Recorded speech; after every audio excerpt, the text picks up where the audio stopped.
Hi കൂട്ടുകാരെ, എല്ലാവരെയും പുതിയ വീഡിയോയിലേക്ക് സ്വാഗതം ചെയ്യുകയാണ്. ഇന്ന് പേജ് നമ്പർ 57 പ്രവൃത്തി പരിചയമാണ് നമ്മൾ ചെയ്യാൻ പോകുന്നത്. ഈ വീഡിയോ കാണുന്നതിനോടൊപ്പം തന്നെ ചാനൽ സബ്സ്ക്രൈബ് ചെയ്യാൻ മറന്നു പോകരുത്. ഒരു ചിത്രത്തിന്റെ സഹായത്തോടു കൂടി നമുക്ക് ഈ പ്രോബ്ലം സോൾവ് ചെയ്യാം. ചോദ്യത്തിൽ പറയുന്നത് ഇതാണ്: ഒരു ടാങ്കിലേക്ക് വെള്ളം നിറയ്ക്കാൻ വേണ്ടി 2 പൈപ്പുകളുണ്ട്. ആദ്യത്തെ പൈപ്പ് തുറക്കുകയാണെങ്കിൽ 10 മിനിറ്റ് കൊണ്ട് ആ ടാങ്ക് നിറയും. രണ്ടാമത്തെ പൈപ്പാണ് തുറക്കുന്നതെങ്കിൽ 15 മിനിറ്റ് എടുക്കും ഈ ടാങ്ക് നിറയാൻ വേണ്ടിയിട്ട്. ഇടതുവശത്തുള്ളത് നമുക്ക് ഫസ്റ്റ് പൈപ്പായിട്ട് എടുക്കാം, സെക്കൻഡ് നമുക്ക് വലതുവശത്ത് കാണുന്നത് എടുക്കാം. ഇങ്ങനെയാണെങ്കിൽ ആദ്യത്തെ പൈപ്പ് തുറന്ന എത്രയാണ്? 10 മിനിറ്റ് ആണ് എടുക്കുന്നത് നിറയാൻ. രണ്ടാമത്തെ പൈപ്പാണെങ്കിൽ എത്രയാണ്? 15 മിനിറ്റ് ആണ് എടുക്കുന്നത്. ആദ്യത്തെ ചോദ്യം എന്താണ്? ഒന്നാമത്തെ പൈപ്പ് 1 മിനിറ്റ് തുറന്നു വെച്ചാൽ എത്ര വെള്ളം നിറയുമെന്നാണ് ചോദിക്കുന്നത്. ഈ ചോദ്യം നമുക്ക് മനക്കണക്കായിട്ട് ചെയ്യാൻ സാധിക്കുന്നതാണ്. എന്തായിരിക്കും? ഈ ടാങ്കിനെ നമ്മൾ 10 ഭാഗങ്ങളാക്കി മാറ്റിയാൽ 1 മിനിറ്റ് കൊണ്ട് 10ൽ 1 ഭാഗം മാത്രമായിരിക്കും നിറയുന്നത്. ഫുള്ളായിട്ട് നിറയാൻ 10 മിനിറ്റ് അല്ലേ എടുക്കുന്നത്. അപ്പോൾ 1 മിനിറ്റ് കൊണ്ട് 10ൽ 1 ഭാഗം മാത്രമാണ് നിറയുന്നത്. നമുക്ക് കിട്ടുന്ന ആൻസർ എന്തായിരിക്കും? 1/10 എന്നാണ്. രണ്ടാമത്തെ ചോദ്യം എന്താണ്? രണ്ടാമത്തെ പൈപ്പ് തുറക്കുകയാണെങ്കിൽ 1 മിനിറ്റ് കൊണ്ട് എത്ര നിറയും? അപ്പോൾ ഫുള്ളായിട്ട് നിറയാൻ 15 മിനിറ്റ് ആണെങ്കിൽ 1 മിനിറ്റ് കൊണ്ട് നിറയുന്നത് എന്തായിരിക്കും? 15 ഭാഗങ്ങളാക്കി മാറ്റിയാൽ 15ൽ 1 ഭാഗമായിരിക്കും നിറയുന്നത്. അപ്പോൾ അതിന്റെ ആൻസർ വളരെ സിമ്പിൾ ആയിട്ട് നമുക്ക് എഴുതാം, 1/15. അടുത്ത ചോദ്യം എന്താണ്? ഈ 2 പൈപ്പുകളും തുറക്കുകയാണെങ്കിൽ 1 മിനിറ്റ് കൊണ്ട് നിറയുന്ന വെള്ളത്തിന്റെ ഫ്രാക്ഷൻ ആണ് കാണേണ്ടത്. ഇതിന്റെ ഉത്തരം എങ്ങനെയാണ് കണ്ടെത്തുന്നത്? ഒന്നാമത്തെ പൈപ്പ് 1 മിനിറ്റ് തുറന്നാൽ 1/10 ആണ്. രണ്ടാമത്തെ ടാപ്പ് തുറന്നാൽ 1/15 ആണ്. ഇത് രണ്ടും തമ്മിൽ കൂട്ടിയാൽ മതി. ഈ 2 ഫ്രാക്ഷനുകളെ നമുക്ക് എളുപ്പത്തിൽ കൂട്ടാൻ കഴിയില്ല. ഡിനോമിനേറ്റർ സെയിം ആയിട്ട് വരുമ്പോൾ മാത്രമാണ് കൂട്ടാൻ കഴിയുന്നത്. ന്യൂമറേറ്റർ സെയിം ആയതുകൊണ്ട് കൂട്ടാൻ കഴിയില്ല. നമുക്കിവിടെ എഴുതി നോക്കാം. 1 × 10 10 വരുന്നത്. 2 × 10 20 വരുന്നുണ്ട്. 3 × 10 30 വരുന്നത്. ഇനി 15ന്റെ ഗുണിതം എഴുതി നോക്കാം. 1 × 15 15 വരും. 2 × 15 30 വരും. അപ്പൊ നമുക്ക് ഏറ്റവും ചെറിയ പൊതുഗുണിതം ഇവിടെ കിട്ടിക്കഴിഞ്ഞു.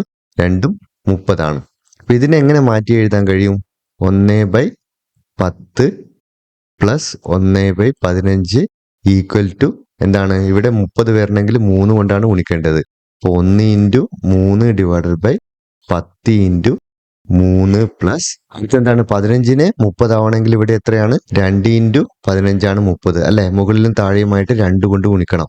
അപ്പോൾ 1 × 2 ഡിവൈഡഡ് ബൈ 15 × 2 എന്ത് എഴുതാൻ കഴിയും? 1 × 3 3 ആണ്. 10 × 3 30 വരുന്നത്. പ്ലസ് 1 × 2 2 ആണ്. 15 × 2 30. ഇതിനെ നമുക്ക് എളുപ്പത്തിൽ കൂട്ടാൻ കഴിയും. എത്രയാണ്? 3 + 2 5. അപ്പൊ എന്ത് എഴുതാം? 5/30 എന്ന് എഴുതാൻ കഴിയും. 5/30നെ നമുക്ക് ചെറുതാക്കാൻ കഴിയില്ലേ? 5/30നെ എങ്ങനെയാണ് ചെറുതാക്കുന്നത്? 5 കൊണ്ട് മുകളിലും താഴെയുമായിട്ട് ഡിവൈഡ് ചെയ്യാം. 5ൽ ഒരു പ്രാവശ്യമാണ് പോകുന്നത്. 30ൽ 6 × 5 ആണ് 30. അതുകൊണ്ട് 6 പ്രാവശ്യം പോകും. ആൻസർ വരുന്നത് 1/6 ആണ്. ഇതിന്റെ ആൻസർ നമുക്ക് 1/6 എന്ന് എഴുതാം. അടുത്ത ക്വസ്റ്റ്യൻ നോക്കാം. അടുത്ത ക്വസ്റ്റ്യൻ ഇതാണ്: 2 പൈപ്പുകൾ നമ്മൾ തുറക്കുകയാണ്. അപ്പോഴെന്താണ്? എത്ര സമയം കൊണ്ടായിരിക്കും ഈ ടാങ്ക് ഫുൾ ആവാൻ വേണ്ടി എടുക്കുന്ന സമയം എന്നാണ് അറിയേണ്ടത്. നമുക്കറിയാം 1 മിനിറ്റ് കൊണ്ട് 1/6 ഭാഗമാണ് നിറയുന്നത്. അങ്ങനെയാണെങ്കിൽ നമുക്ക് എഴുതാം 1 മിനിറ്റ് കൊണ്ട് ടാങ്കിലെ 1/6 ഭാഗം നിറയും.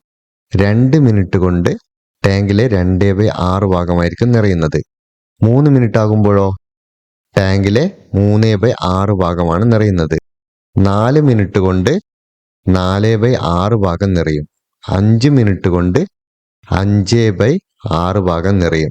അങ്ങനെയാണെങ്കിൽ 6 മിനിറ്റ് കൊണ്ട് ടാങ്കിലെ 6/6 ഭാഗം എന്ന് പറഞ്ഞാൽ ഫുള്ളായി നിറയും. ഇതിന്റെ ആൻസർ എന്താണ്? 6 മിനിറ്റ് എന്ന് നമുക്ക് എഴുതാം. ഇവിടെ തന്നിരിക്കുന്ന ഫ്രാക്ഷന്റെ കൂടെ ഏത് ഫ്രാക്ഷൻ കൂട്ടിയാണ് അതിന്റെ വാല്യൂ 1 ആയി തീരുന്നത് എന്നാണ് നമുക്ക് അറിയേണ്ടത്.